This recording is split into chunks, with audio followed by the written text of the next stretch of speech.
Hare Rama, Rama Rama, Hare Hare. Srila Prabhupada ki jai, Damodarastakam ki jai. So today we're continuing in the Damodarastakam, and we're going to finish up the second verse, which says, Urdanta Muhur Nitra Yugman Brijantam Karamboja Yugmena Satanka Netram Muhuswasa Kampa Tire Kanka Kanta Stita Grivam Damodaram Bhakti Badam. So last week we covered most of this verse, at least the first two lines.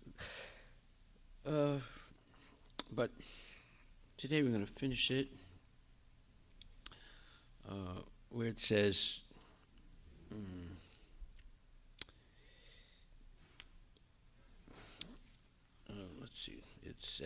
let's read what it says.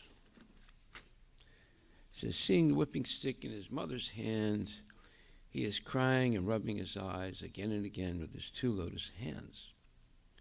His eyes were filled with fear, and the necklace of pearls around his neck, which is marked with the three lines like a conch shell, is shaking because of his quick breathing due to crying. To this Supreme Lord, Shri Damodar, whose belly is bound not with robes, but with his mother's pure love, I offer my humble obeisances. Okay, so in the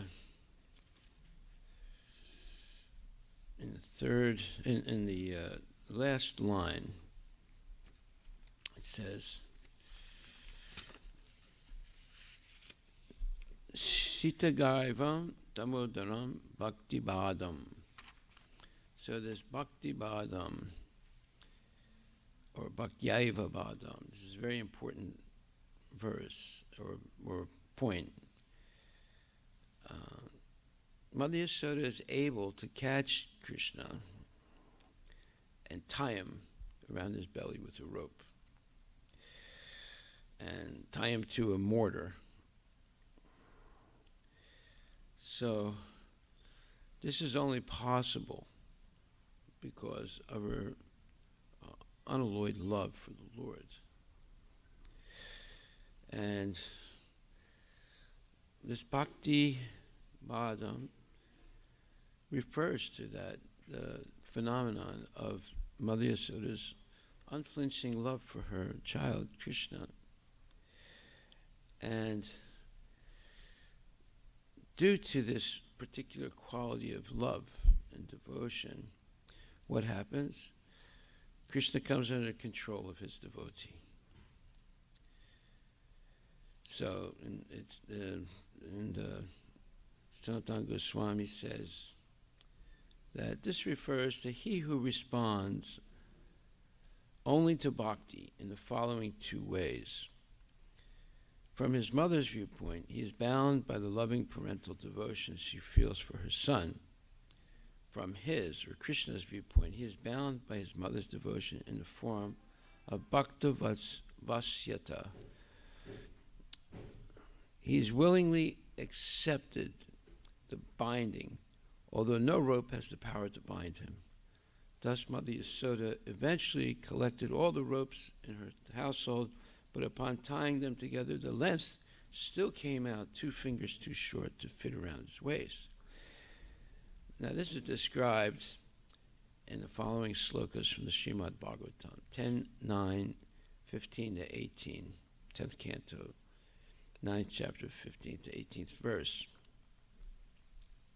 where it says, while tying up the naughty child, the rope came out 2 fingers short, so Yasodamata tied another length to it. This rope also came out 2 fingers short, so she tied yet another length to that one. But no matter how many ropes she added, it always ended up too short. Thus, she was unable to bind him, even by combining all the ropes in the house.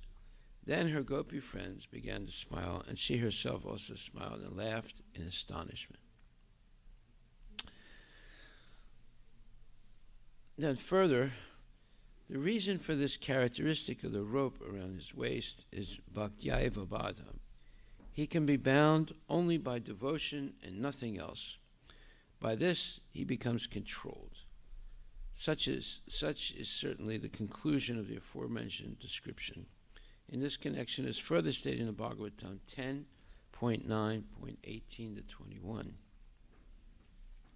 where it says, while attempting to bind Krishna, Yasoda became fatigued from tying so many ropes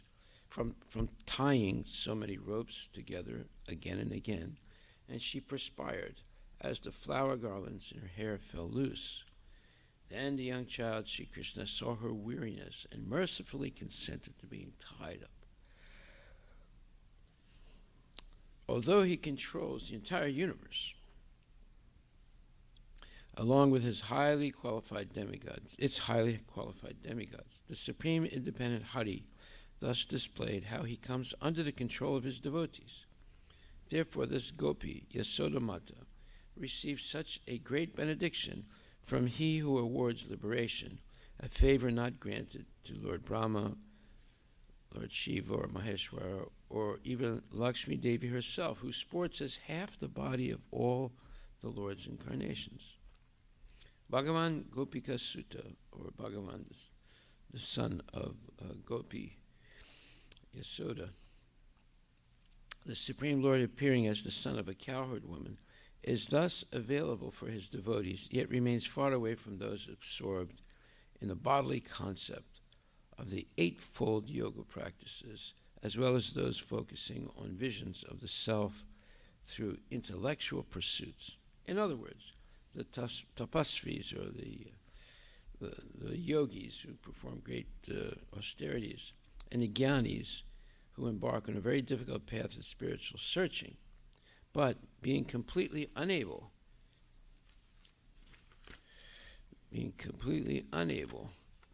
to attain Bhagavan, at best can end up realizing only a minute fraction of Lord Krishna's glory. This is such an important point, because here we're talking about not an ordinary person, but the Supreme Personality Godhead, who has unlimited powers, whose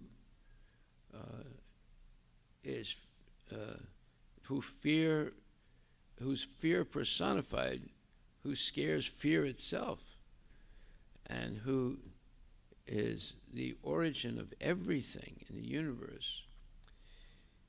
He becomes the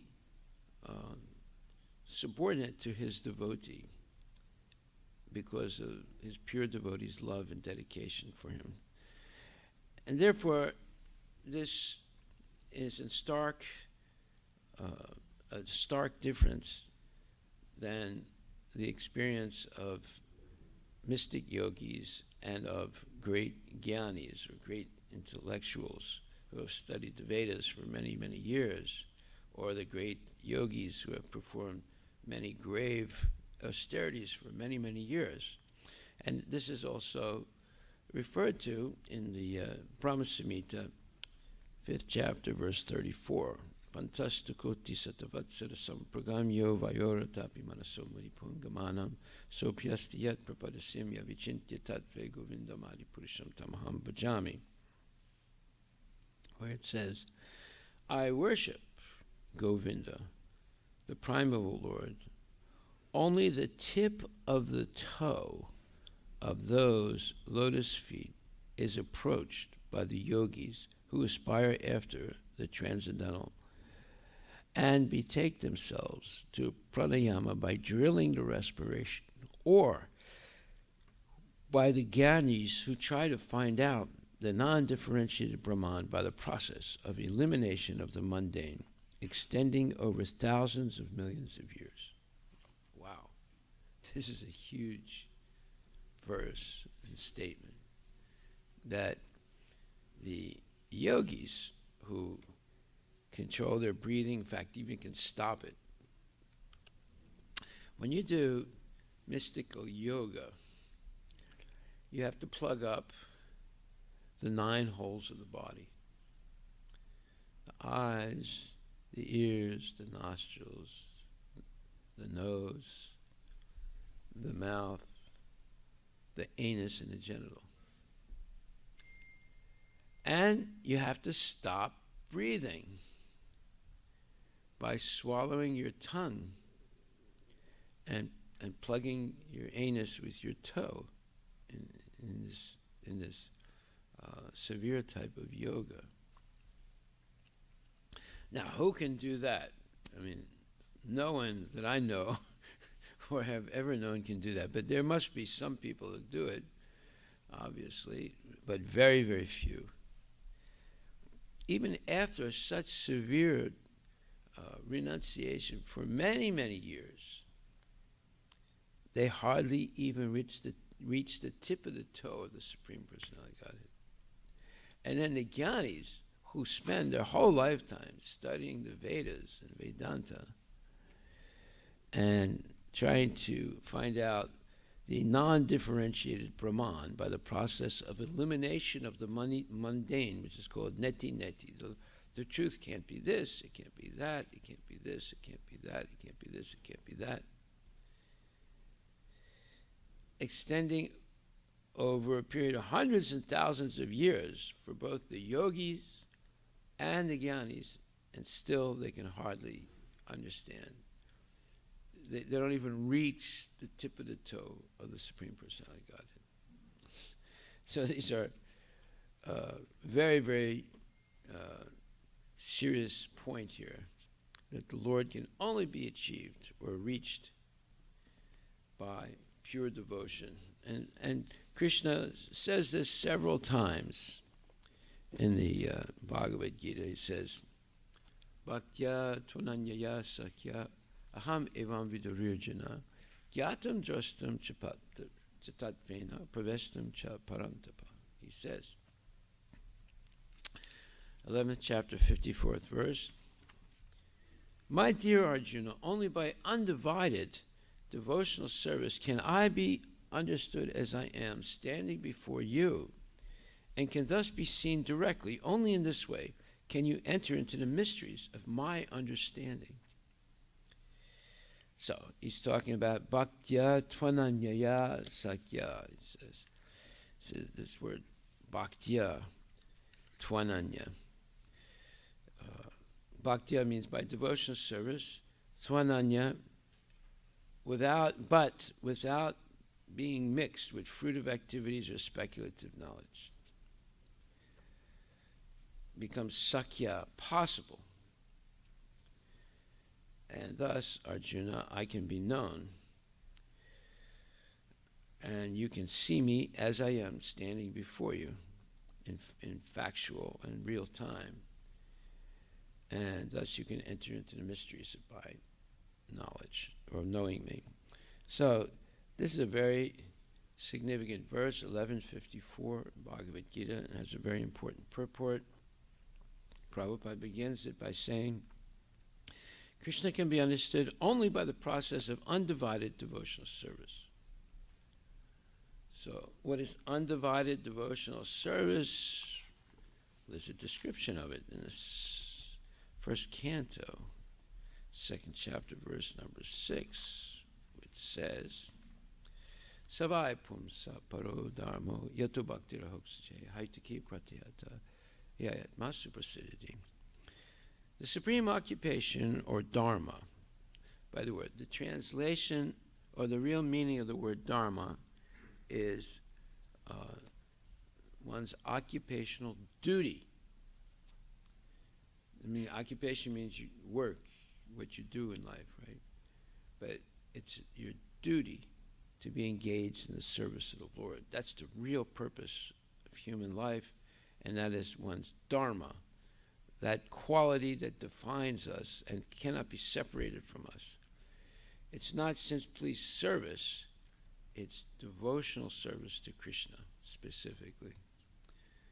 Now, most people engage in service. The husband serves the wife serves the husband and wife both serve their kids, and so forth down the line. You know, the husband goes to work and serves the boss or his team head, and also serves the government by paying taxes and serves, the Little League Baseball team, which his son is a member of, and so on and so forth. The wife serves the parent-teacher committee of her son, and this and that. Everyone's a servant. But our real occupational duty, or dharma, is serving Krishna. That is the real meaning of dharma, is to serve Krishna with unalloyed devotion. So, and this is actually the first question of Sutta Goswami. He says, summarize the whole range of the revealed scriptures and present the most essential part so that fallen people or the people in general might easily take it up. So, the Vedas, they talk of two types of occupation. One is what's called the pravriti marg, that is, the path of sense gratification. That's one type of occupation in life. And the other is nivriti marg, or the path of renunciation of the material conception of life, which is fundamentally sense gratification. So this morning we explained, and Prabhupada says that what children learn in school today is sense gratification. Right? So I asked Sanmukh, I said, what do your friends talk about? And they said, well, video games, and they talk about sports, and what did he say? Movies, yeah. Video games, movies, things like that. Those are sense gratification, right? You play the video games for sense gratification. You go to movies for sense gratification, and so forth. And talk about food while they eat for sense gratification. You talk about sports, it's for sense gratification, and so forth. So that's all kids learn in school, is how to engage in sense gratification. And they continue their whole lifetime. And they never even think about God anymore. Maybe a few kids that are Christians or Jews, they talk a little bit about God. But in school, they're only talking about sense gratification.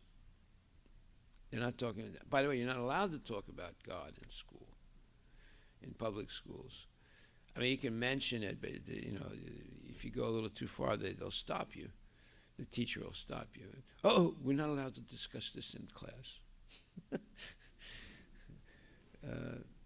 And then some kids, they say, well, we have a right to freedom of speech. You say, okay, well, that's after class. If you want to go outside in the playground and talk about God, and somebody's willing to listen to you, or if you just want to talk about it, you can, but not in the class. And then some kids, they went all the way up to the Supreme Court. The Supreme Court said, well, if they want to talk about God, they can do it after class. Right? If anybody wants to come and hear them, they can come, but not during classes. So there's these two paths. One is pravriti marga, which is sense gratification. The other is renunciation of this whole concept of sense gratification. So the path of enjoyment is inferior, and the path of sacrifice for the supreme cause is superior. The material existence of a living being is a diseased condition of actual life. Actual life is spiritual existence, or Brahma Bhuta existence, where life is eternal, blissful, and full of knowledge. Material existence is temporary, illusory, and full of miseries. There is no happiness at all. There is just the futile attempt. Futile means impossible attempt, or very, very, or difficult, unsuccessful attempt to get rid of the miseries and temporary cessation of miseries, falsely called happiness. Wow, do they teach this in school? No. They are giving everybody high fives, you know. Oh, high five, you know, you ate 3 sandwiches at lunch, and high five. Oh, you were able to blow the biggest bubble with your bubble gum. That's what they're glorifying, you know, nonsense things like that. And it builds up someone's esteem. They say, oh, yeah, I blew the biggest bubble with my bubble gum, you know. Everyone really thinks I'm cool. Well, there's no happiness at all, Prabhupada is saying. There's just a futile attempt to get rid of the miseries, and temporary cessation of misery is falsely called happiness. Therefore, the path of progressive material enjoyment, which is temporary, miserable, and illusory, is inferior. But devotional service to the Supreme Lord, which leads one to the eternal, blissful, and all-cognizant life, all cognizant means all knowledge, is called the superior quality of occupation. So Dharma means a dutiful occupation. Right? A duty is something you're obliged to do if you want to be liberated from the cycle of birth and death. This is sometimes polluted when mixed with the inferior quality. For example, adoption of devotional service for material gain is certainly an obstruction to the progressive path of renunciation. Now, do we know anybody who engages in some kind of devotional service for material gain? Yes. Everyone that does karma kanda pujas is described here. You know, they adopt some kind of devotional service for demigods for material gain. And it's an obstruction to the progressive path of renunciation. Renunciation or abnegation is a big word. It means denying yourself something. Right?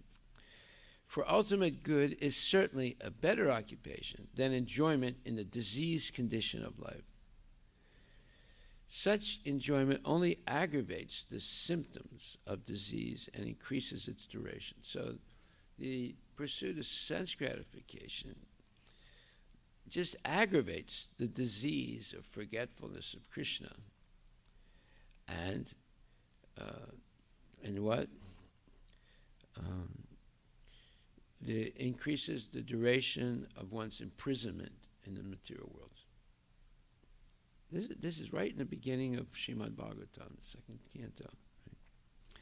Therefore, devotional service to the Lord must be pure in quality, that is, without the least desire for material enjoyment. One should therefore accept the superior quality of occupation, or the higher swadharma, or dutiful occupation. And what is that? In the form of devotional service to the Lord, without any tinge of unnecessary desire, fruit of action, and philosophical speculation. This alone can lead one to perpetual solace in his, meaning Krishna's service. Solace means one is relieved of anxiety. Let's look up that word, solace, S-O-L-A-C-E. You're relieved of anxiety, fear, doubt, and you feel supported and you feel relieved. What's it say? Solace. Comfort, or consolation in a time of distress or sadness. Yeah, you're relieved.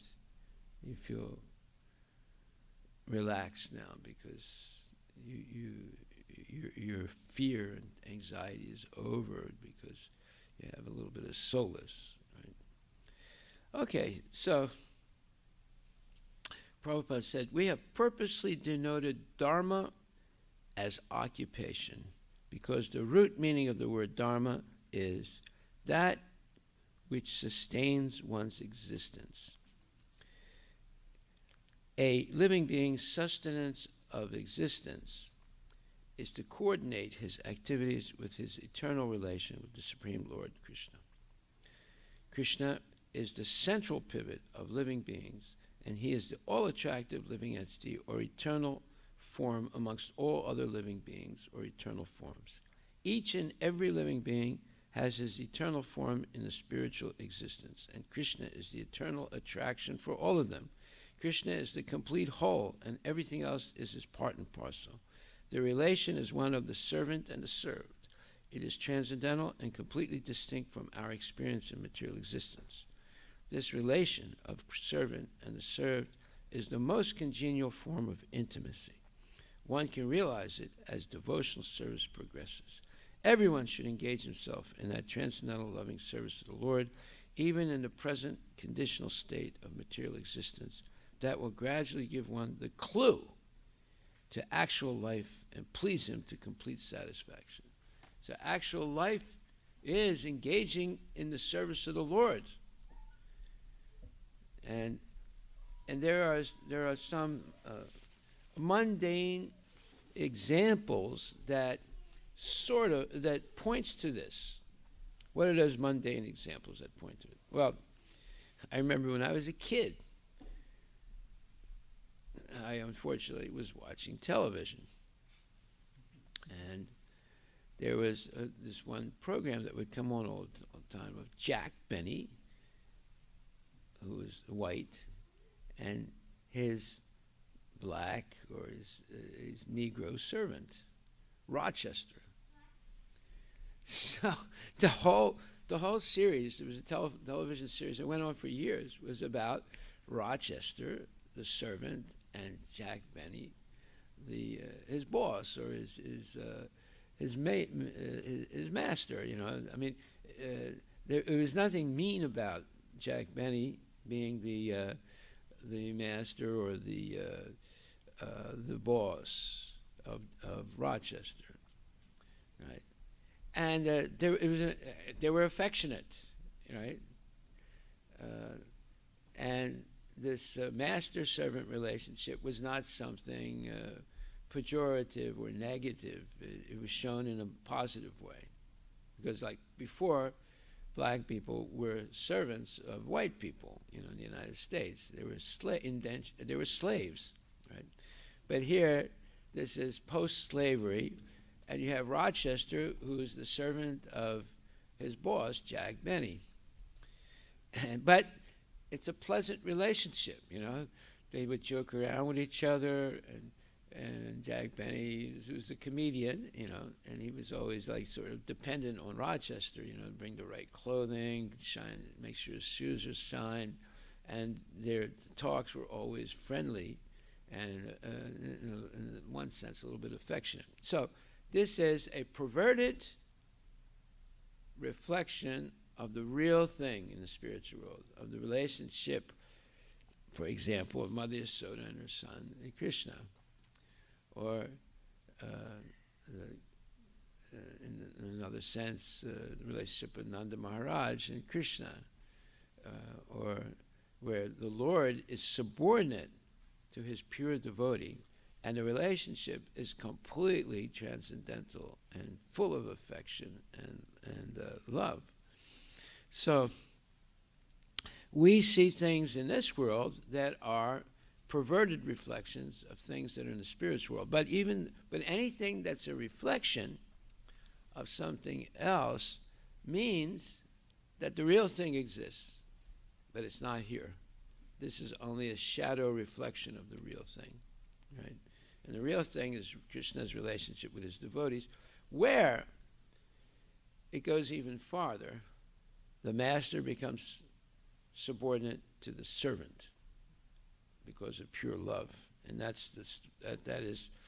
is what we're talking about now, which is Bhaktiyaiva Badam or Bhakti Badam. And also, this is further explained, where it says, in other words, the yogis and the jnanis embark on a very difficult path of spiritual searching, but being completely unable to attain Bhagavan or Krishna, at best can end up realizing only a minute fraction of the Lord's glory. Well, that is the verse in the fifth chapter, Brahma Samhita, 34th verse. We read that just now. They hardly can reach the tip of the toe of the Supreme Personality of Godhead. After hundreds and millions of years of severe austerities or studying the Vedanta. So these verses from the Bhagavatam indicate direct proof of all such conclusions. Elsewhere in the Bhagavatam is stated 10th canto, 10th chapter, 25th verse. Because Devarsi Narada is my dear devotee, and because these two boys, meaning the two brothers, Nala Kuvera and Manigriva, are the sons of my devotee Kuvera, I will deliver them in order to fulfill the words previously spoken by Mahatma Narada. So, it's explained, the purport of these words spoken by Sri Krishna is that he totally depends on the devotion of Sri Narada. Being pleased with Narada's bhakti, Krishna therefore dragged the grinding mortar and broke down the two trees in which the cursed brothers stood. This is why the Lord performs these and indeed all other pastimes, because of the devotion of his devotees. This is Sanatana Goswami's purport, and it's absolutely true. Look what the Lord did for Arjuna. He accepted some of the arrows and the wounds inflicted on his body by Bhisma Pitamaha, who's also his devotee. And he subordinated himself to Arjuna, took orders from him. Arjuna tells him, okay, now you drive this chariot over there so I can see who are the opposing warriors on this battlefield. So he's ordering Krishna, and Krishna's following his order. So this is the glory of the relationship, the personal relationship between the Lord and his devotee. So how can we understand this? You can't understand it except by becoming a pure devotee. The mundane persons, even the mixed devotees who are engaged in devotional service but still have material desires, cannot understand this. This Damodarastakam is extremely profound revelation of knowledge of Krishna and his unparalleled relationship with his devotees. If we become serious about Krishna consciousness, we have a chance to understand this. And when you understand this, you're completely enamored. You become completely enamored by the Lord and his behavior with his devotees. So, there's more information about this in 10th canto, 13th chapter, 50th verse, Srimad Bhagavatam, where it says, those Vishnu forms, by their pure smiling, which resemble the increasing light of the moon, and by the sidelong glances of their reddish eyes, created and protected the desires of their own devotees, as if by the modes of passion and goodness. So many amazing things are revealed. We touched on this last week, but I want to go much deeper into it now. That is, it's just talking about Lord Vishnu, who's able, who's smiling, which it says resembles the increasing light of the moon. So as the moon advances, it becomes a full moon, and that full light is seen. In the beginning, it's like a very thin crescent, but then it gradually waxes into a full moon, which is brilliant, beautiful, and very soothing, because the light of the moon is soothing. In fact, Prabhupada says that fire expands light and heat, but there's a special type of fire on the moon that expands light and cooling, or air conditioning. So this is amazing. There's a purport where he explains that. That's why the sun has light and heat, but the moon has light and air conditioning or cooling effect. And so therefore, the smile of Lord Vishnu is described as his pure smile, which resembles the increasing light of the moon, like the increasing light that is soothing and cooling, right, rather than as opposed to the hot sun during the day. And by the sidelong glances of reddish eyes, so this is something we just discovered now. The Lord Vishnu has reddish eyes. Have you ever seen someone with reddish eyes? No. Bluish eyes, maybe. Brown eyes, maybe. Not reddish eyes. So obviously, this is unique to the Lord. And this, when one sees the pure smile of the Lord and the sidelong glances, sidelong glance, this is like this. He's facing forward, but his eyes are to the side, right? And what does this do when the devotees see this, the sidelong glances and the smile of the Lord? It creates and protects the desires of the devotees, as if by the modes of passion and goodness. Now, passion and goodness, in the mode of passion, there are many desires, right? And goodness, one does good things. So, and it says, as if by modes of passion and goodness. So in the purport, Prabhupada writes, actually it's his disciples that write it. This is in the 10th canto, 13th chapter. And Prabhupada translated the Srimad Bhagavatam to the 10th canto, I think, 3rd chapter. Those Vishnu forms bless the devotees with their clear glances and smiles, which resemble the increasingly full light of the moon. As maintainers, they glanced upon their devotees. So Vishnu is a maintainer, and there's millions of Vishnus. They're not one or two Vishnus, millions of them, because there's millions of universes, right? As they glanced upon their devotees, embracing them and protecting them by smiling. Now, can you embrace and protect someone by smiling? Yes. Yes. If that person is smiling, love in their eyes, say. And therefore, it says, their smiles resemble the mode of goodness, protecting all the desires of the devotees, and glancing of their eyes resemble the mode of passion. So, the smile of the Lord is protective and embracing with the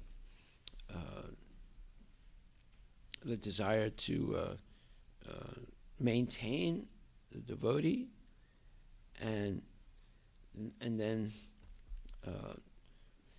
the glancing of their eyes resembled the mode of passion. That means that devotees have no material desires.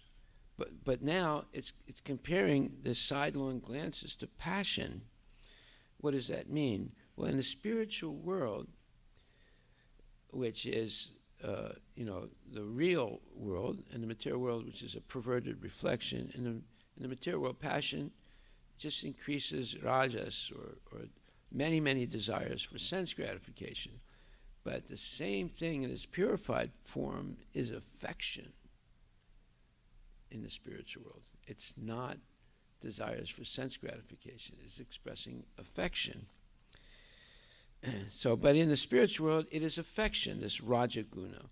In the material world, affection is contaminated by rajaguna and tamaguna, but in the sudasattva, or transcendental goodness of the spiritual world, it is affection that maintains the devotees and is transcendental. The word swakartanam refers to great desires. As mentioned in this verse, the glance of Lord Vishnu creates the desires of the devotees. A pure devotee, however, has no material desires. Therefore, Sanatana Goswami comments that because the desires of devotees whose attention is fixed on Krishna have already been fulfilled, the Lord's sidelong glances create variegated desires in relation to Krishna and devotional service. In the material world, desire is a product of Rajaguna and Tamaguna, but desire in the spiritual world gives rise to a variety of everlasting transcendental service. Thus, the word swakartanam refers to eagerness to serve Krishna. So, this is by the glance of the Lord, and devotees feel protected by the smiling look of the Lord. And it increases their desires to be always engaged and be eager to be engaged in the service of the Lord. Eager, like, so sometimes people will do some service, but they don't do it eagerly and gingerly because, it doesn't rub them properly. But when the Lord smiles and then gives a sidelong glance to the devotee in the spiritual world, they eagerly, it inspires them to eagerly engage in devotional service. So in Vrindavan, there's a place where there was no temple. So this is when Lord Chaitanya sent the Goswamis, like Sanatana Goswami, to Vrindavan, because 500 years ago there were no temples there. It was just paddy fields and wheat fields and things like that, and farming. So he says, in Vrindavan there's a place where there was no temple, but a devotee desired.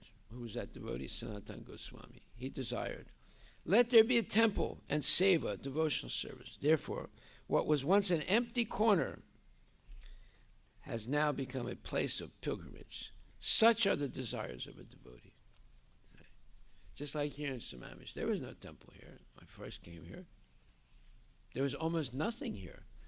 There was just one broken down house and a little patch of land, hardly 1 acre. But look at it now. That was by the desire of the devotees.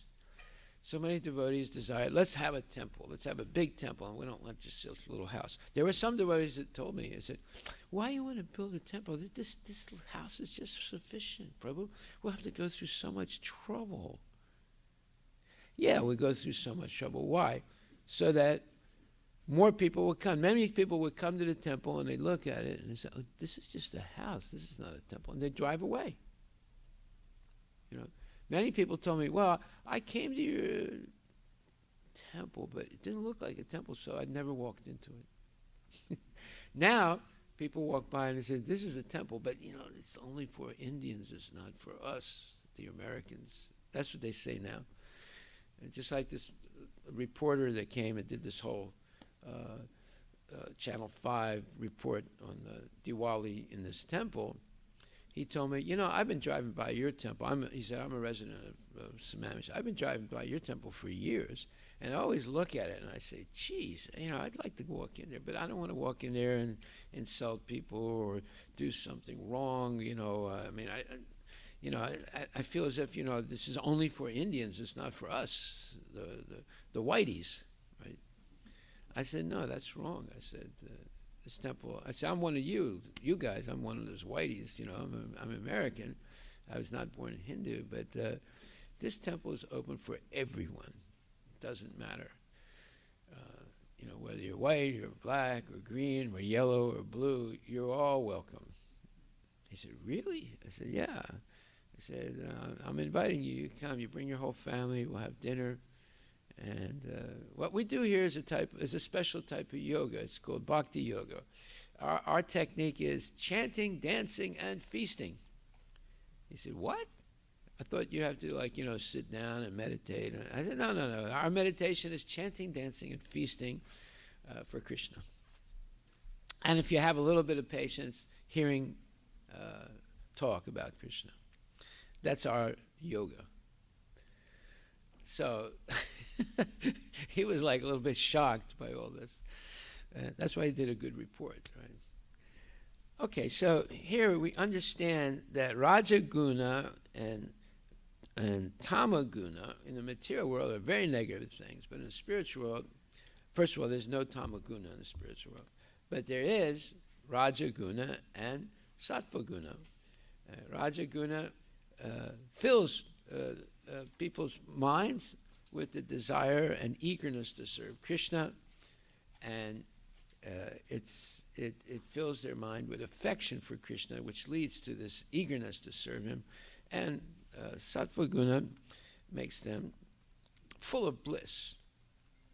So that's the real nature of Raja and Sattva gunas.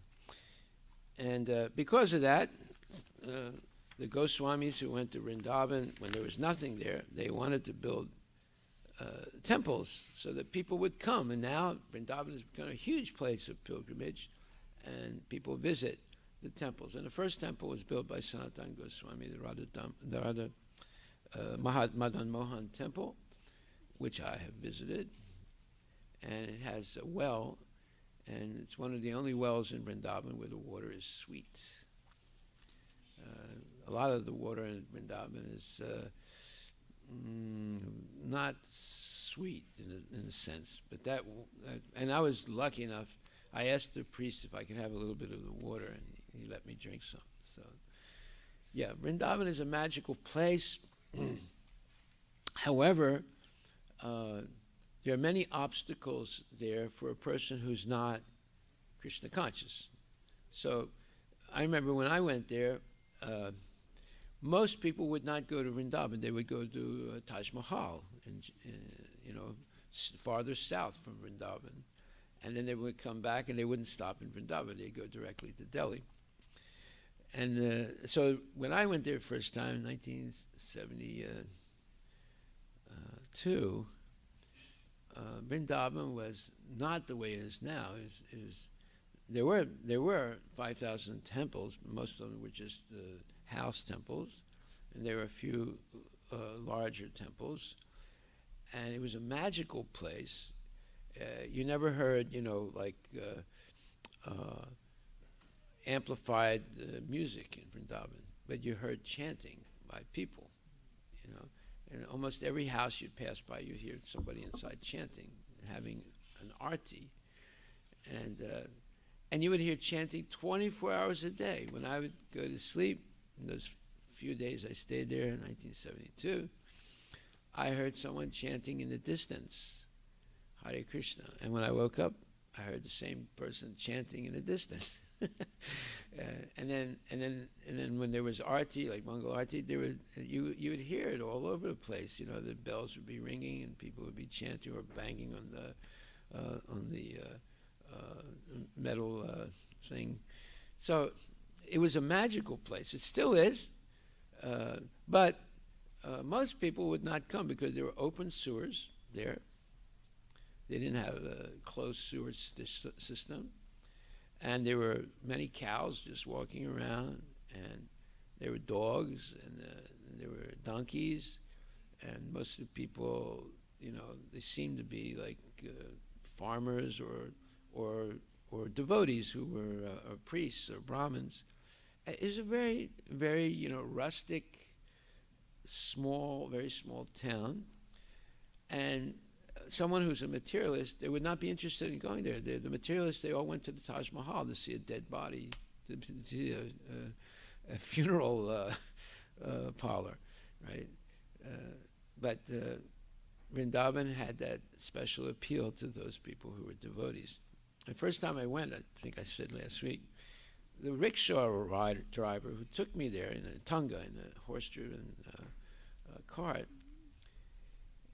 he paid obeisances to Vrindavan when we just arrived there on the outskirts of the town. He paid obeisances and rolled in the sand, rolled in the earth, and he told me to do it too. I mean, this was his level of devotion, and he was just an ordinary, tunga driver. So there's this magic, magical ecstasy of this place. It's infused with love for Krishna. So it says here. So that's about. Now to hear more about this eagerness to engage in devotional service is in the 4th canto, 22nd verse, 4th canto, 22nd chapter, 14th verse says, Prita Maharaj continued, My dear sirs, there is no need to ask about your good and bad fortune because you are always absorbed in spiritual bliss. The mental concoction of auspicious and inauspicious does not exist in you. So in the Chaitanya Charitamrita, Antya-lila 4.176, it is said, Dvaita Bhadra Bhadra Jnana Sabha Manodharma E Bala E Manda E Sabha Brahma. In this material world, the auspicious and inauspicious are simply mental concoctions, because such things exist only due to association with the material world. This is called illusion, or Atma Maya. We think ourselves created by material nature, exactly as we think ourselves experiencing so many things in a dream. The spirit soul, however, is always transcendental. There is no question of becoming materially covered. This covering is simply something like a hallucination or a dream. In Bhagavad Gita 2nd chapter, 62nd verse, it is also said, Sangat sanjayate kaman. Simply by association, we create artificial material necessities. Dhayato vishayam pumsa sangat tesu bhajayate. When we forget our real constitutional position and wish to enjoy the material resources, our material desires manifest, and we associate with varieties of material enjoyment. So I gave this example, I'm going to say it again. One day I was somewhere in downtown Seattle, and I passed by a funeral casket shop. And I stopped and looked at it from a little bit of a distance because there were two old people, husband and wife, staring in the window. And the wife was pointing like this. And the husband said, and I walked a little closer to the husband, which one you want? And she said, I want that one over there. And I was very interested. What are they talking about? I'm looking at the shop. It's a funeral casket shop. And they were looking in the window and trying to decide which one they wanted to get for themselves, right? And it was surrealistic, actually. And you couldn't even imagine such a scene, right? And they were very, in a sense, excited about it, right? So.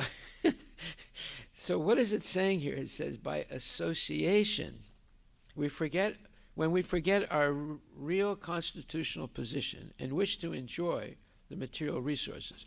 Now, they were talking in those terms, because, you have all different types and prices of funeral caskets. You have funeral caskets that are just made out of cheap wood, and that's it. There's nothing else.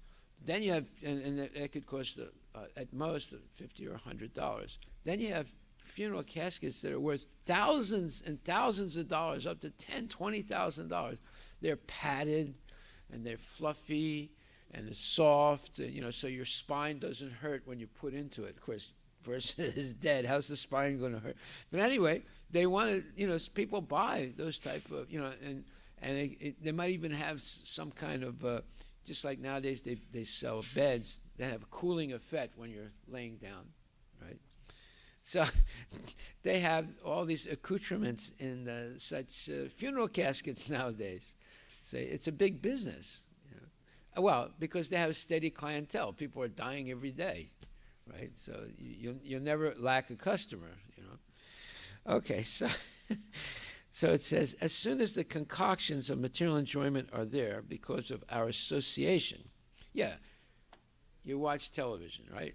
Or you watch a movie, and then it says, this movie will have advertisements in it.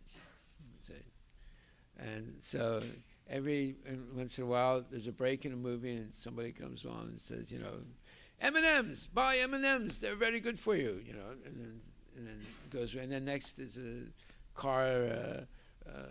buy a car advertisement, and then get new gutters in your house. Then the movie is interrupted, and you see this advertisement, right? So, what is all that? That's associating with different exhortations for sense gratification. That's what it's all about. So. Because of our association, we create a sort of lust or eagerness to enjoy material things. And when that false enjoyment does not actually make us happy, we create another illusion known as anger.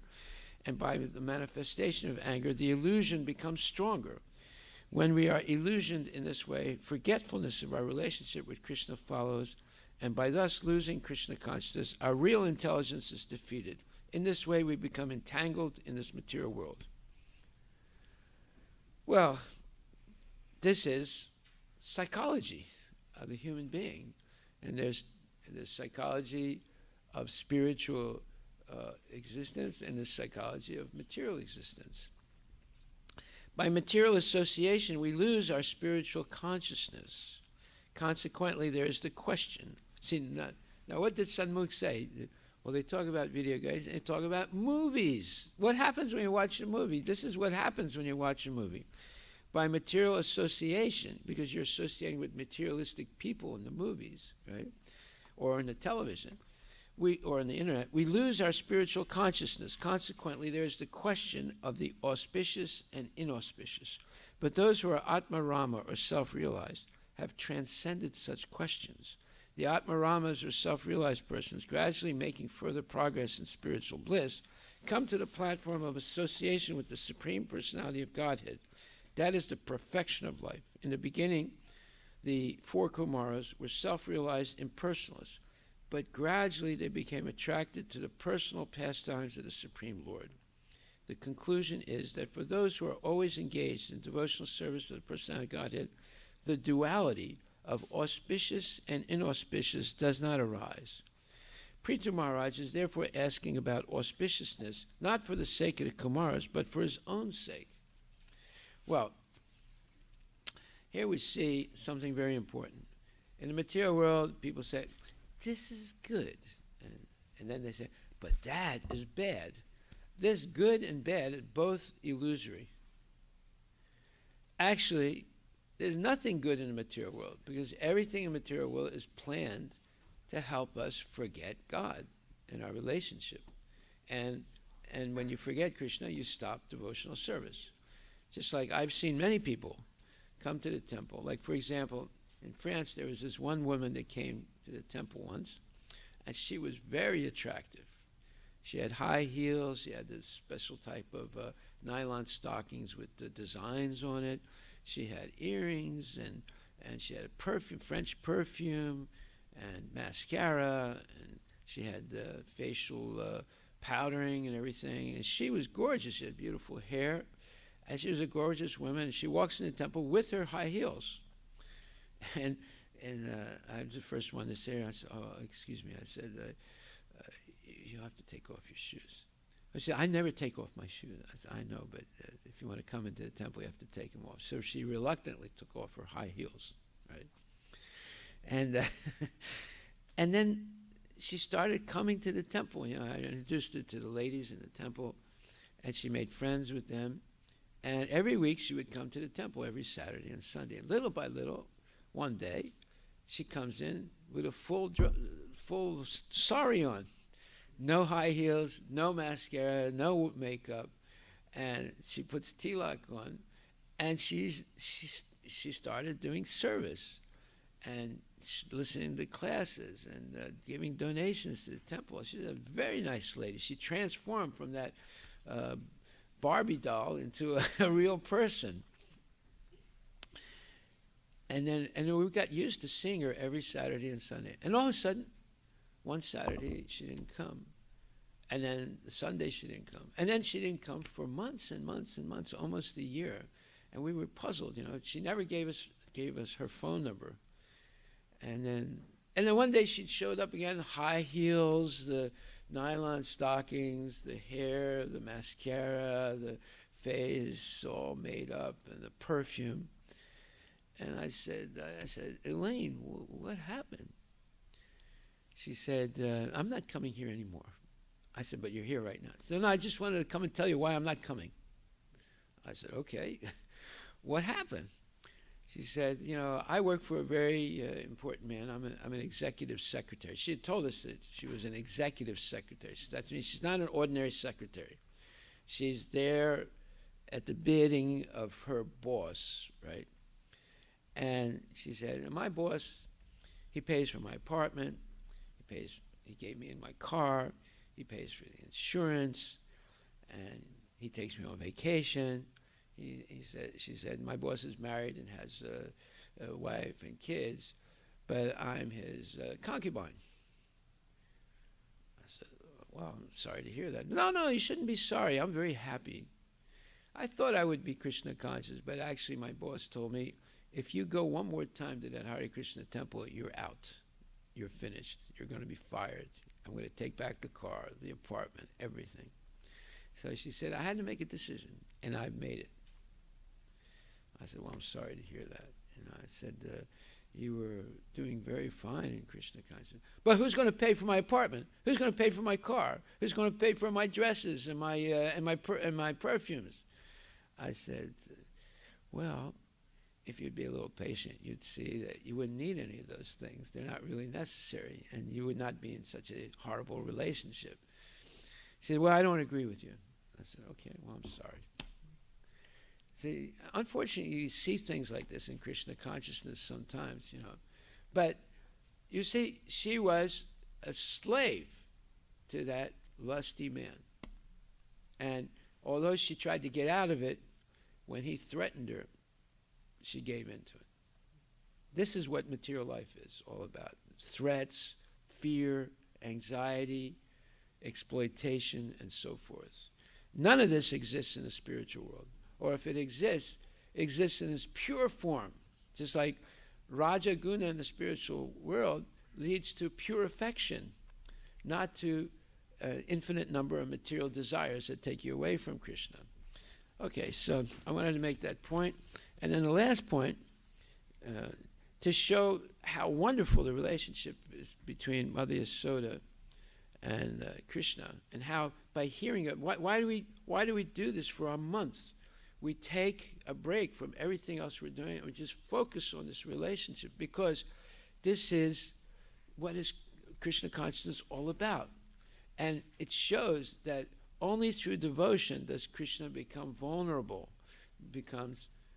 is willing to subordinate himself to his devotee out of pure love and devotion. So there's a real benefit in aiming for this, not this nonsense thing like that woman who became a slave, right? Who was a bought person. When you can see the impersonalists, they want to become one with Krishna, but the devotees, they want to become greater than Krishna, so that Krishna follows their orders. So that the impersonalists, they're actually on a very low level spiritually, but the devotees, not that we want to control Krishna, but Krishna voluntarily puts himself subordinate to his pure devotees because of love. And just like at the height of the British Empire, the Prime Minister of England, who was more powerful than the Queen, he was the most powerful person in the world. Just like nowadays they say, well, the President of the United States is the most powerful man in the world. Well, in those days, in the latter part of the 19th century, England was the most powerful country in the world, and the Prime Minister of England was the most powerful person. And during that time, the French and the English were always fighting with each other. They had what was called the 100 Years' War, and then they had the 30 Years' War. So this was during the period of the 30 Years' War, somewhere near the end of the 19th century. And an emissary from the French government came to see the Prime Minister of England.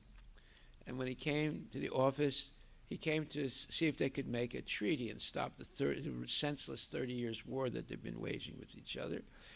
And the secretary said, well, you have to wait. The Prime Minister is very busy right now. He said, well, okay, but listen, I came here to stop the war. This is important. She said, I know, but he's very busy right now. You'll have to wait. So he was waiting for 1 hour, 2 hours. And every time he said, what's he doing here? I'm coming here for an important thing. He said, well, you'll have to wait. It's very important what he's doing. You just have to wait. But then she left for a couple of minutes to go to the bathroom. And then he decided to take a look, see what the Prime Minister's doing. So he opened the door a little bit of the Prime Minister's office and looked in. And he saw something that was like unbelievable. He saw the Prime Minister's grandson sitting on his back. The Prime Minister is down with his hands and his legs like a horsey, and the boy was sitting on his and grabbing his collar shirt and kicking him in the ribs and saying, giddy up, Granddad, giddy up. Here's the man, he's the most powerful man in the whole world. And this little kid is kicking him in his ribs and saying, "Giddy up," and is acting as his horse. Why would he do such a thing? Where he is waging a war with France, right? And hundreds and thousands of soldiers are dying, right? But yet the little grandson is kicking him out of love. So this is a perverted reflection again of this transcendental relationship between Mother Yasoda and Krishna, where because of pure love, the Lord is subordinating himself to Mother Yasoda. See? This is something we should hear about. This is something we should meditate on. This is something that we should aspire to be able to at least relish it and see it and think about it. This is purifying to and let this enter into the mind rather than all the nonsense in this material world. So, in this verse, it says, fear arises when a living entity misidentifies himself as the material body because of absorption in the external illusory energy of the Lord.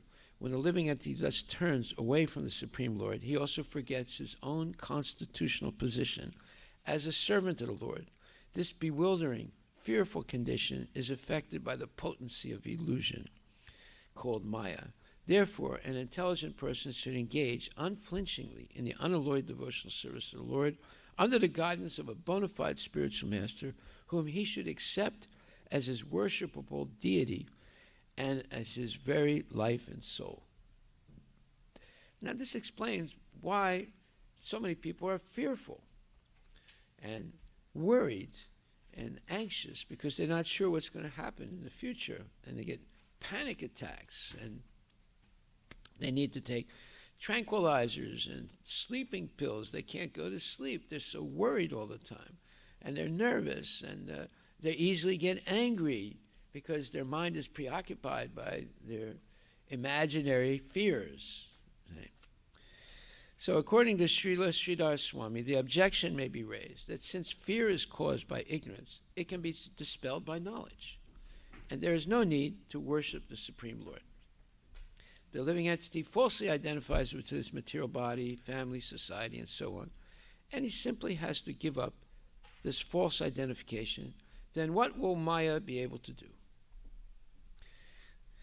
Well, in reply to this argument, whenever it says, falsely identifies with the material body, family, society, and so forth, when it says family, society, and so forth, it's referring to body-to-body relationships. But actually, when people relate to each other in soul-to-soul relationships, there is no downside of a family or society, etc. It's only considered a negative thing when the relationships are body-to-body. See? So what is the difference between body-to-body relationship and soul-to-soul relationship? It is the following. When there's body-to-body relationship, I remember when I was a kid, my father, every Sunday we would have chicken and pilaf, and my father would force me to drink a little tumbler of whiskey so that I would grow up to be a man, right? That's body-to-body relationship. And soul-to-soul relationship, my auntie, my great auntie, who spent most of her time with me because my mother was always working, she would teach me prayers to say to God. And I'd have to say all those prayers before I could go to sleep. And it would take about half an hour to 45 minutes for me to say the prayers, and I had memorized them. And she would take me every Sunday to church, and we didn't have a car, so we'd have to take the trolley and the subway, and we would take about an hour and a half to go to church and about an hour and a half to come back. But she spent all that time to teach me about God. So we see the difference between body-to-body relationship in family and soul-to-soul relationship.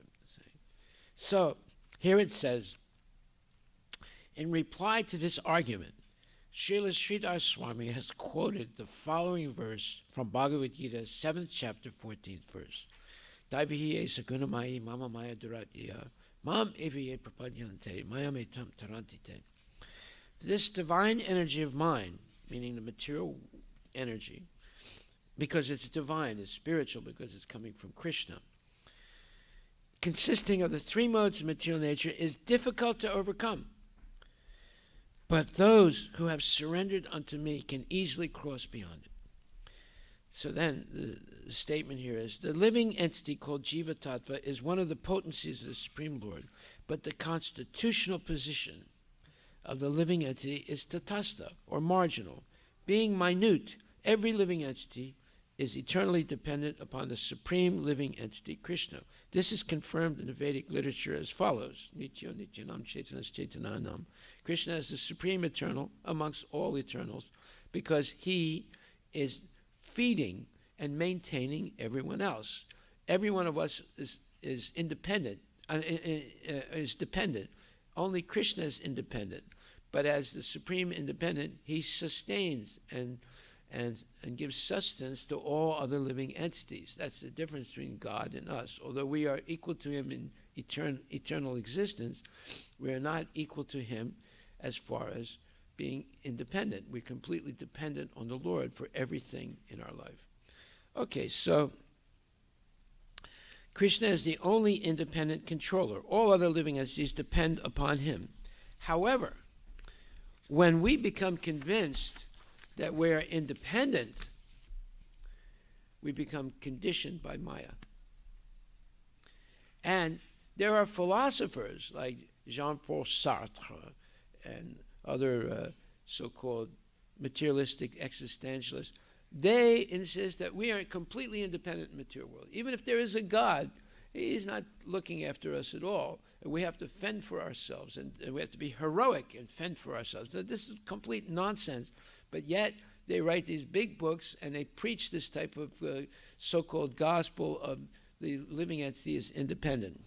So, Bhaktisiddhanta Saraswati Thakur comments that when the living entity develops a spirit of independence, he's forced to come to the material world where he enters into various types of petty and undesirable behavior that create a fearful situation for him. The Bahiranga Shakti, the illusory potency of the Supreme Lord, covers all trace of the Chit Shakti. Chit Shakti means transcendental knowledge, and imposes one material body after another upon the living entity for his gross, sinful enjoyment. So, unless we hear about Damodarastakam, we never would realize anything about spiritual life. And we would just think that everything is material, and it's normal to be fearful, it's normal to be anxious, it's normal to take tranquilizers and sleeping pills and get cancer and get radiation therapy, all that stuff. It's part of life. Although nobody likes it, it's part of life, and we have to accept it. But actually, it's because of this false idea of being independent. If the sun doesn't come up, what kind of independence do we have? We would all die immediately. So who's making the sun come up every day? Who's maintaining the exact orbits of all the planets and the stars and things like that? Who's controlling our digestion? Who's controlling the beating of our heart at night when we're sleeping and unconscious? It's God. It's Krishna and his agents, the demigods. We're not independent at all. We depend completely in everything we do on the mercy of the Lord. But yet, people fool us with this false philosophy that we are independent. So it says, when the living entity is bewildered by the interactions of the modes of material nature, he comes to the conclusion of relativity and assumes that God and worship of God are simply byproducts of the relative, contradictory interactions of nature's modes. In the name of anthropological, sociological, or psychological perspective, the living entity falls deeper and deeper into the darkness of materialistic ignorance, dedicating himself to mundane piety, economic development, sense gratification, or speculation in which he regards the absolute as lacking variety and personality, which he assumes to be products of the interactions of nature's modes. Well, we can see how dangerous material knowledge is. We can see how this that even having some spiritual knowledge is not enough. Even if you're the most accomplished Vedantist or Jnani, it's not enough to know Krishna. One must be engaged in devotional service. Therefore, this verse, Bhaktya Tvananyaya Sakya Aham Evam Vidurirjana Gyatam Jastam Chitatvena Pavestam Cha Parantapa, 11th chapter, 54th verse. My dear Arjuna, only by undivided devotional service can I be understood as I am, standing before you, and can thus be seen directly. Only in this way can you enter into the mysteries of my understanding. And to be able to do this, Yasya Devi Parabhaktir Yata Devi Tata Kuru Katitahi Taisyaite Katitahi Artak Prakasante Mahatmanaha. One who has unflinching devotion for the Supreme Lord and is directed by the spiritual master, in whom he has similar unflinching faith, can see the Supreme Personality of Godhead by revelation. One cannot understand Krishna by mental speculation. For one who does not take personal training under the guidance of a bona fide spiritual master, it is impossible to even begin to understand Krishna. The word "tu" in this verse is specifically used here to indicate that no other process can be used, can be recommended, or can be successful in understanding Krishna. Therefore, Bhaktya Mam Abhijananti Yavanyaschasmi Tattvata Tatomam Tattvato Yatva Vishdetad Anantaram. Krishna says, 18th chapter, 54th verse, is only by devotional service that I can be attained, that I can be reached. So that is basically the message of this second verse of the Damodarastakam. There's no other way except through pure devotion to the Lord, and that's why Mother Yasoda is able to tie up the Lord around his belly, and no one else can approach him. And that's why in this verse, in the Brahma Samhita says, I worship Govinda, the primeval Lord. Only the tip of the toe of whose lotus feet is approached by the yogis who aspire after the transcendental and betake themselves of pranayama by drilling the respiration, or by the jnanis who try to find out the non-differentiated Brahman by the process of elimination of the mundane, extending over thousands of millions of years. Haribol. Are there any questions? Yeah. 54. 1850 or 1154, yeah.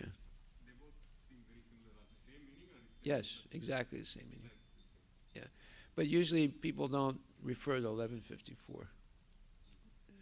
Right? But it says exactly the same thing. Yeah. Yes. What's the reference for that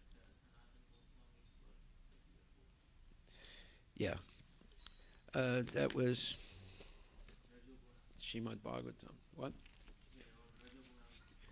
Yeah. Let me see. Oh, Raja. Okay, yeah. That is.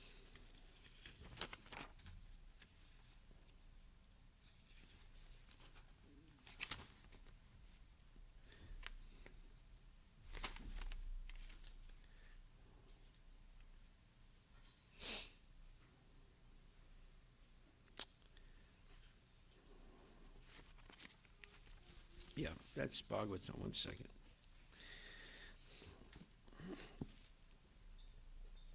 These are my supplemental notes. I did a little bit of research and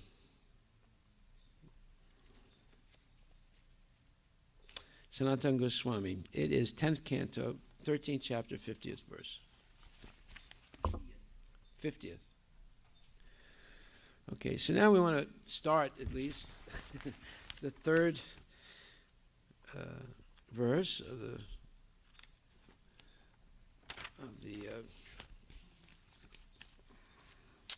Damodarastakam. Itidrik swali labir ananda kunde swagosam nimaja tam akyapayantam Tadiyesit Yesu Bhakter Chitat Punak Pramatastam Satariti Rande.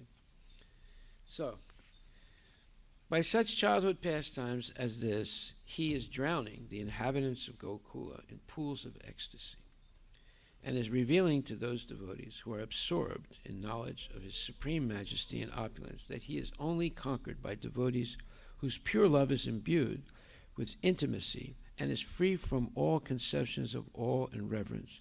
With great love, I again offer my obeisances to Lord Damodar hundreds and hundreds of times. You can see each one of these verses, you could talk about it for many, many days, or maybe even months, because it's full of transcendental, let's say, realizations.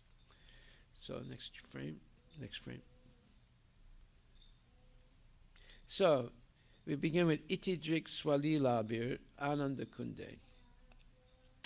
By such childhood pastimes as this, Krishna is drowning the inhabitants of Gokula in pools of ecstasy.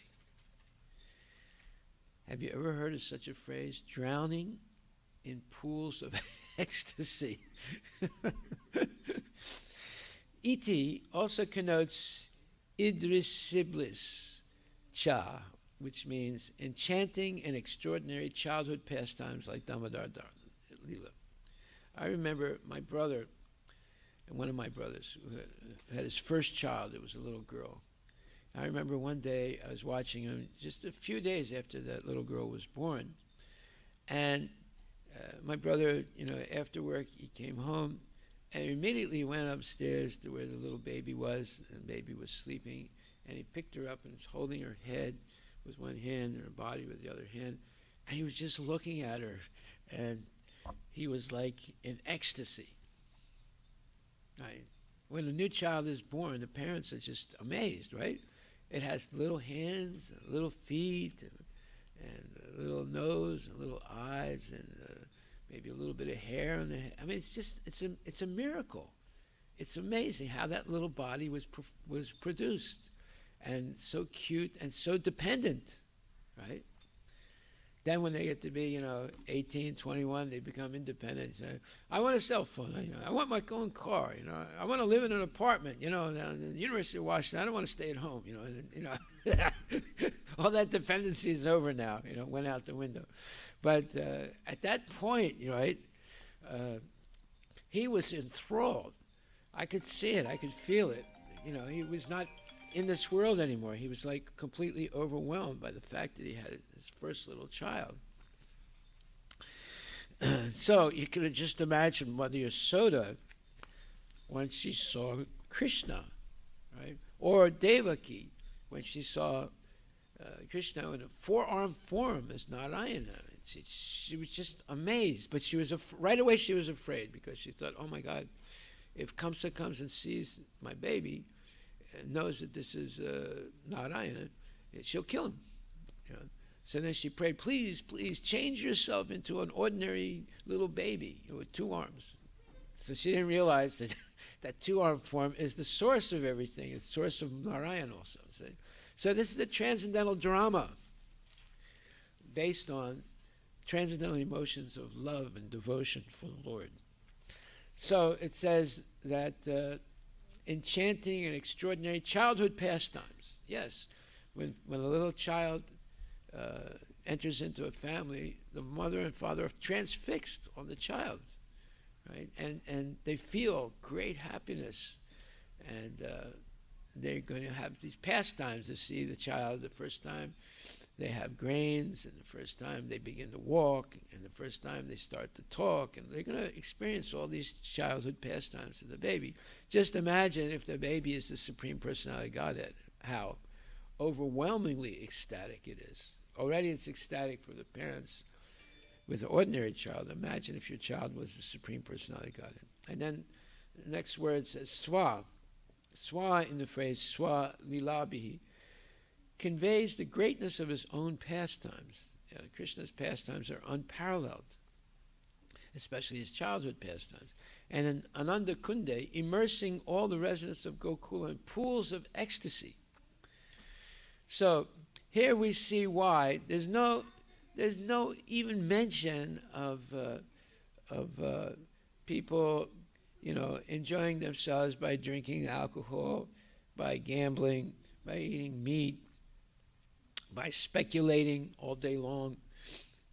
Just like one of my daughters, when she was going to University of Washington, she joined a group of young Indian kids who were studying the Bhagavad Gita. So the one girl who sort of brought this group together, her family was very, very wealthy, and they lived in a gigantic mansion in the Medina area or somewhere like that. And one day I said to my daughter, well, how do your sessions go reading the Bhagavad Gita? And she said, well, we sit around in couches, all facing each other, and we read one verse, and then the convener of the group says, okay, now we'll go around and everyone tell me what your conception of this verse is. I said, is that it? He said, yeah. And then everyone goes around and everyone tries to think of something novel to say about the verse. It's all speculation, right? There's no purport. There's just speculation, right? So, and it didn't help my daughter at all to understand Bhagavad Gita, right? In fact, it damaged her mind as far as understanding Bhagavad Gita, So this is what's going on, amongst Indian kids, right? Because there's a saying in English, no God, no master. So this is the ultimate expression of independence of the culture of mundane knowledge. You come to the conclusion, no God, no master. I am independent. And therefore speculation, I have a right to speculate. That's my free will. Okay, but what happens, you end up in a dilemma because you don't understand anything. Okay, so then, next frame. Srimad Bhagavatam, verses 11, 10th canto, 11th verse, 7th and 8th verse. If you dance, then we will give you a sweet. By these words, or by clapping their hands, the elder gopis sometimes induce Krishna to dance. Thus, Bhagavan, the Supreme Personality of Godhead, danced just like an ordinary child. Sometimes they made him sing, and he therefore sang just like a bewildered, innocent boy.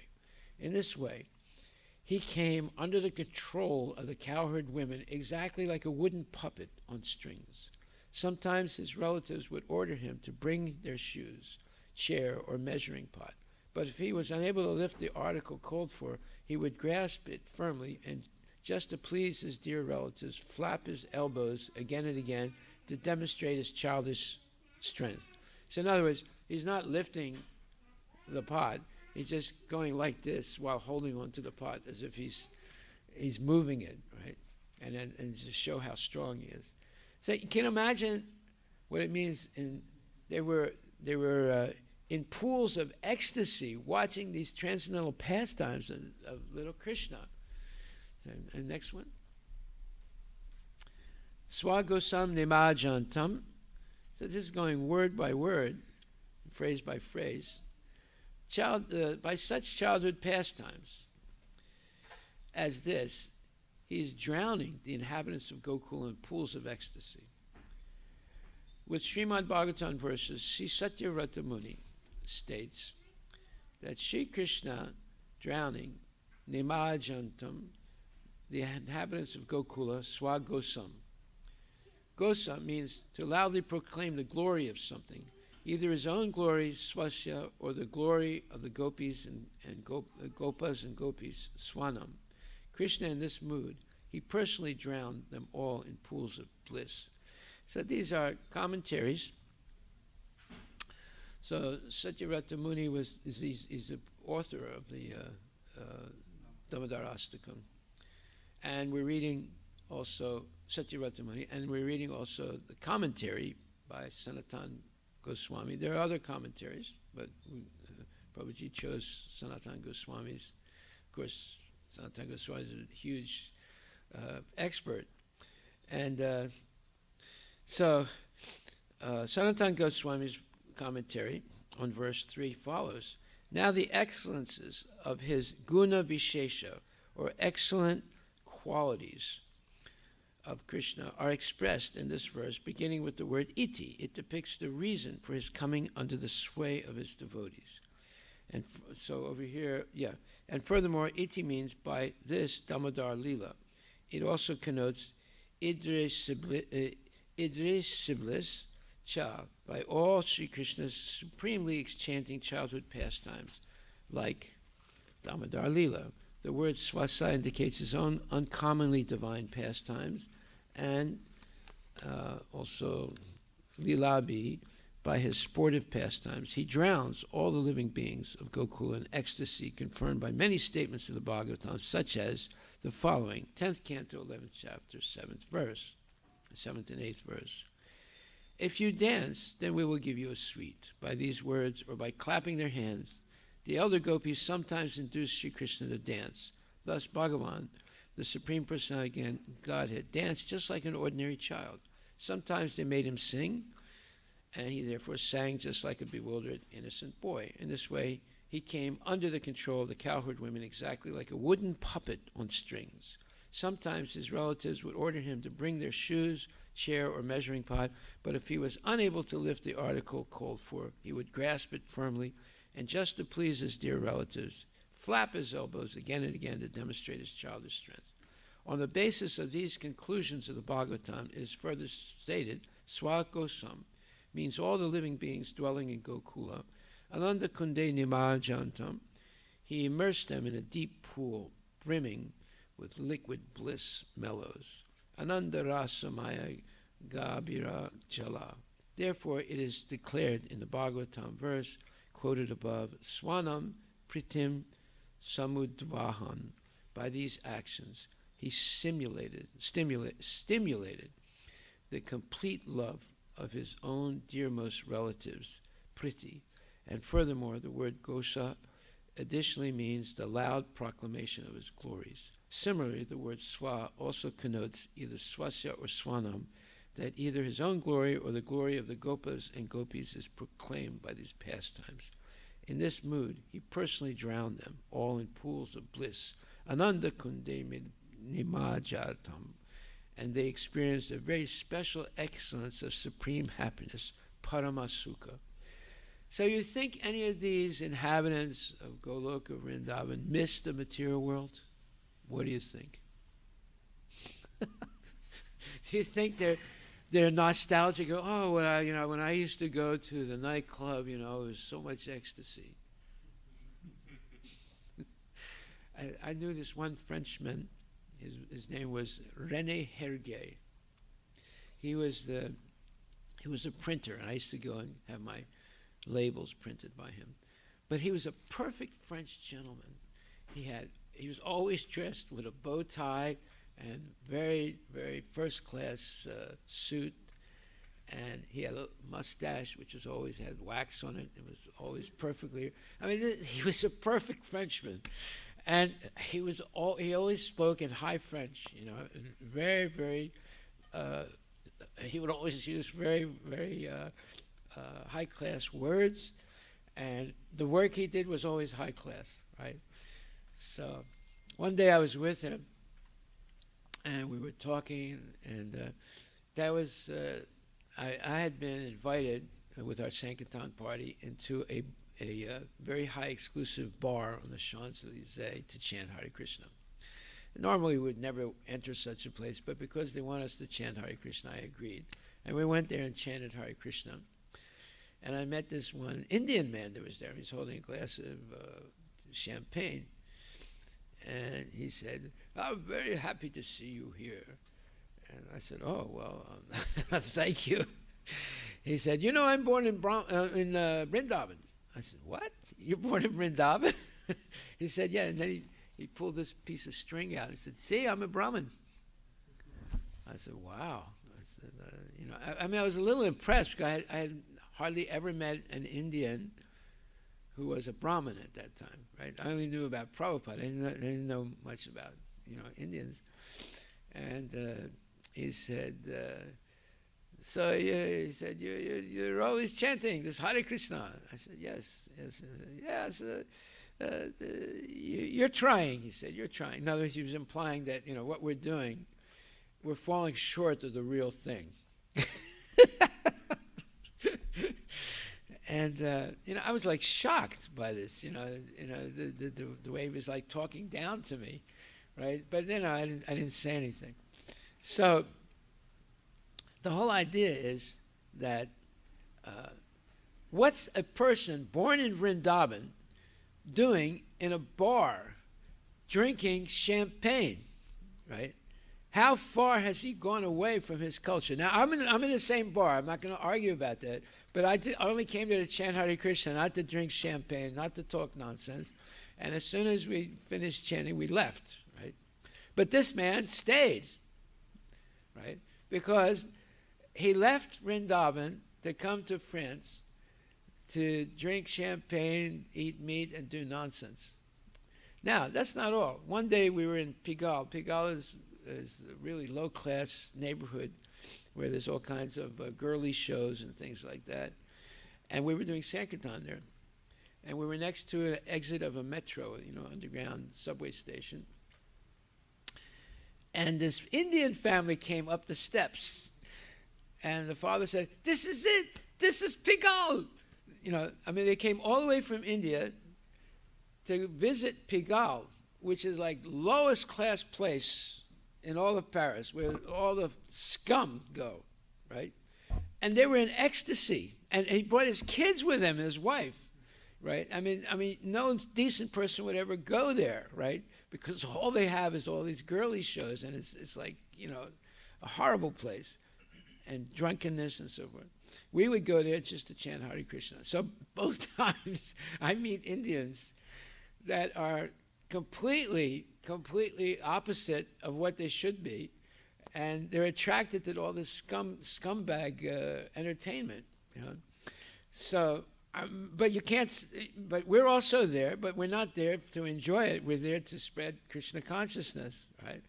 So here we see. Do you think anyone in the spiritual world is missing the material world? I don't think so. They are in pools of ecstasy. Now, when you become ecstatic, it affects your whole body. Sometimes you shiver. Sometimes you faint. Sometimes the body can absorb its appendages. It's like when Lord Chaitanya, when in state of, just like Jagannath, that's Radha, that's Subhadra and Krishna and Balaram in state of ecstasy, where their main appendages, the arms and legs and hands, went into the body. That's why you have this form, right? It's a form of ecstasy that they experienced when they heard the resonance of Vrindavan talking about them affectionately, see? And it put them in a state of ecstasy. So do you think anyone is missing anything of the material world and the spiritual world? No. Then the next question, how could anyone fall down from the spiritual world? Well, it is possible. Not from Goloka, and very doubtfully from Vaikuntha.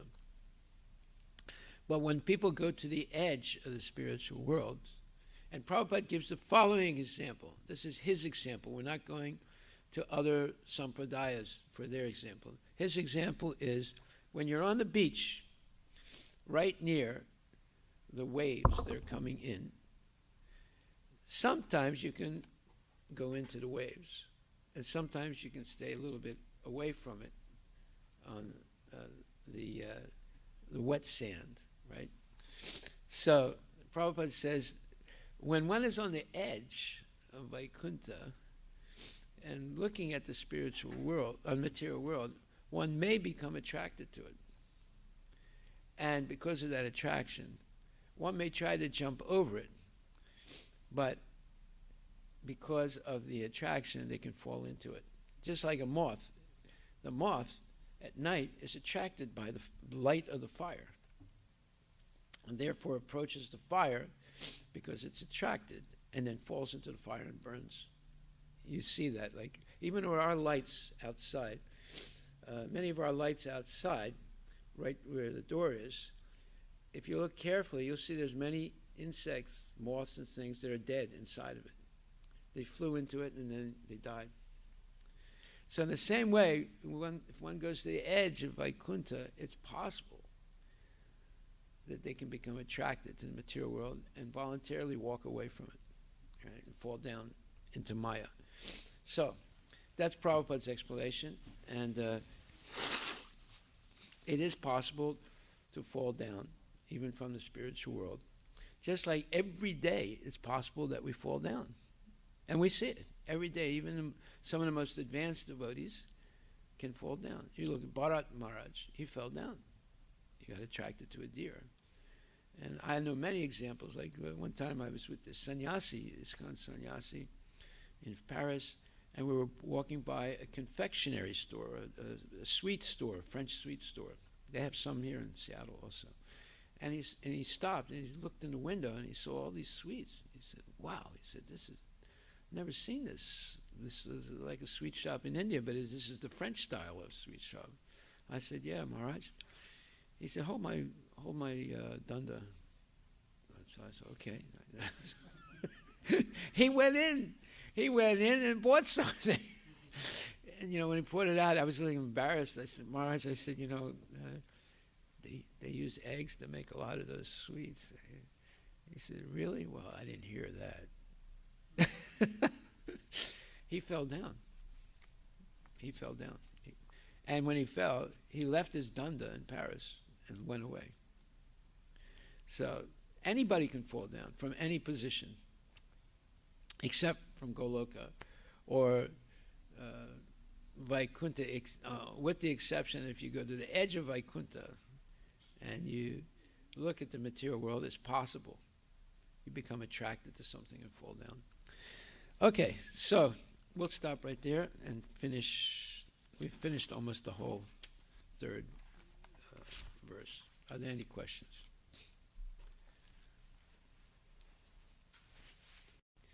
All glories to Srila Prabhupada. We have a little announcement to make. Actually, a big one. Speaking on microphone.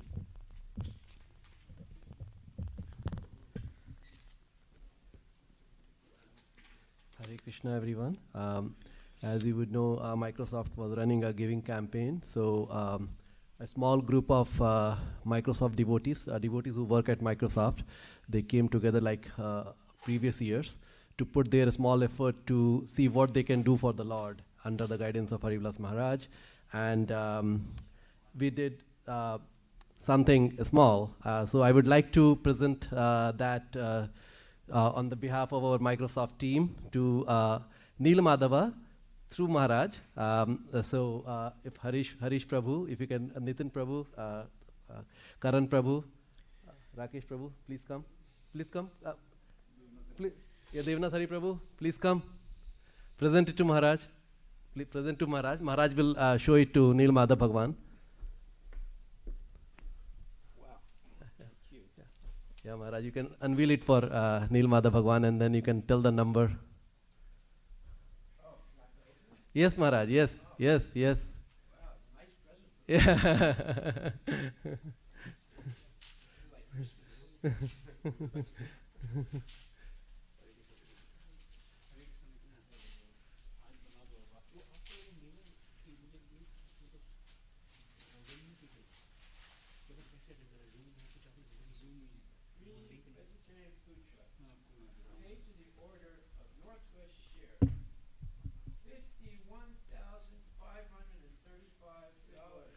Hari Bol.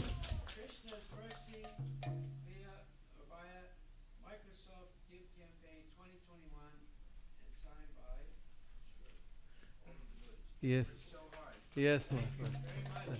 Thank you, man. Yeah.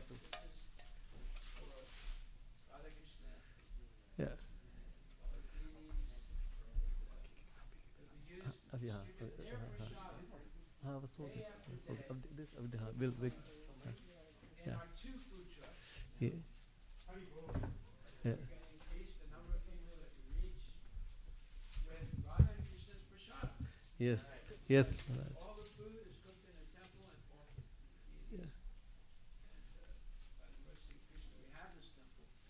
And God's greatest benediction. We have a legal kitchen.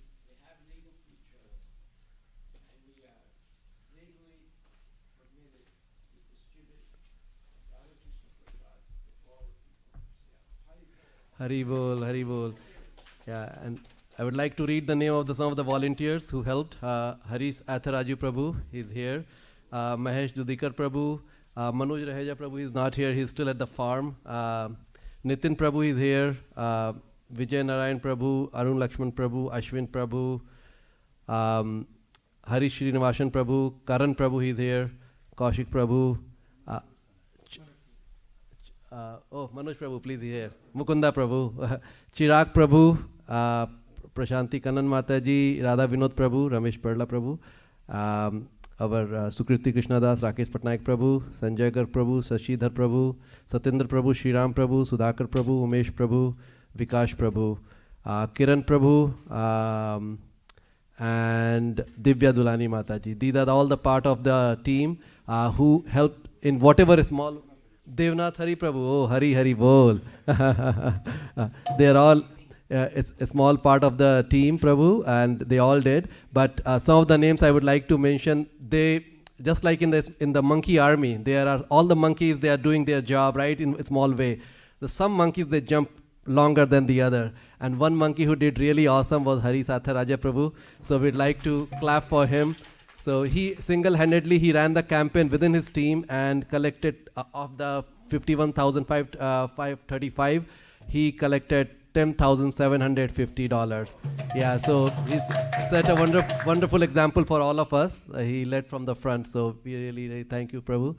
Yeah, and everybody else means our Karan Prabhu came with the nice idea of having the nice screen, and he was evangelizing in the team. Nitin Prabhu created the content for us.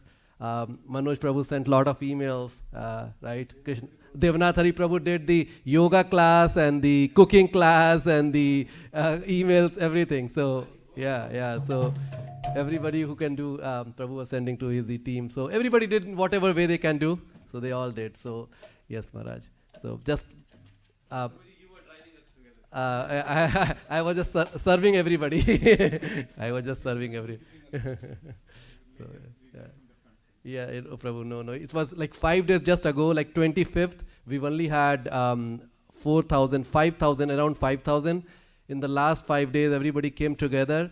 And the last day, we were like 37,500. And then we met in the morning, Mukunda Prabhu and 3 of us, we met. We said, we are still 2,500 short. What should we do? So then we immediately, got sent some reminders. And within a day, again, we got that much, right? So, so it was. The next 2 days you became giants. giant devotees. Thank you very much. Thank you. Means all blessing from all the devotee and Minil Madhava. Otherwise, we can't do much because it's a big organization, Maharaj. And we actually reached out to around 25,000 people, we think, estimate. And if you have to guess, can you tell me what anybody could try to guess? What is the average donation from the number of people who donated? So, $25. So okay, no. So average donation is $188.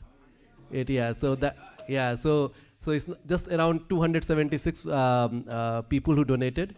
Now I should call them devotees. They donated for the cause. So I hope Neil Madhav will bless them and bring them closer to him. So $188, Maharaj. Yeah. Some of the responses that we got from people that we were doing work was amazing. Their replies were, this is such a big cause and very important cause. So those are the responses. People go to Seattle and it's embarrassing. Right. And think, I wish we could do something for them. But we're actually doing something. Yeah. It might not be on a massive scale, but we're going to increase now. Yeah. Second truck, and we'll have a third truck. Yes, Maharaj. Yeah. Lot of them, they want to do volunteer. So I suppose Mukunda Prabhu has a big job to engage them.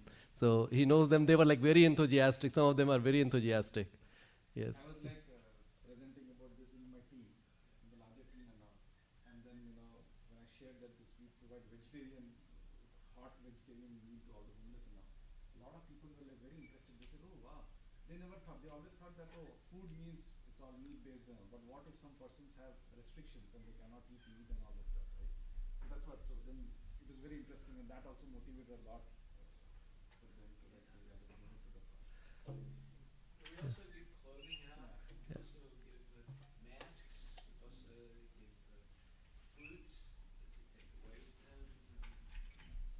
And we're going to increase all that giving.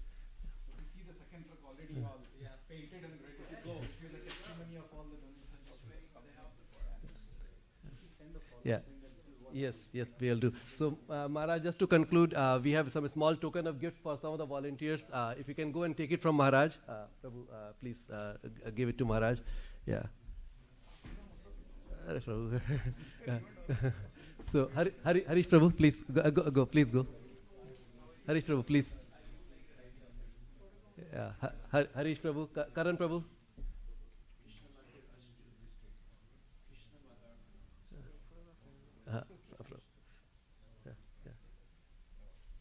Yeah. Yeah. And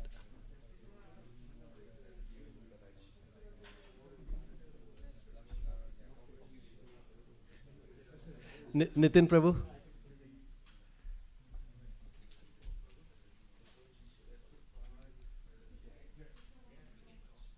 Mukunda Prabhu. Yeah, yes. Mukunda Prabhu.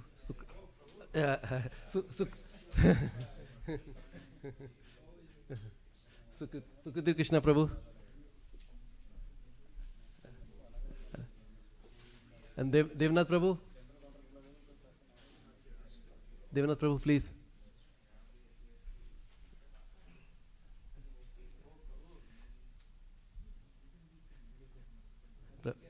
He's our Hanuman Prabhu in the monkey army.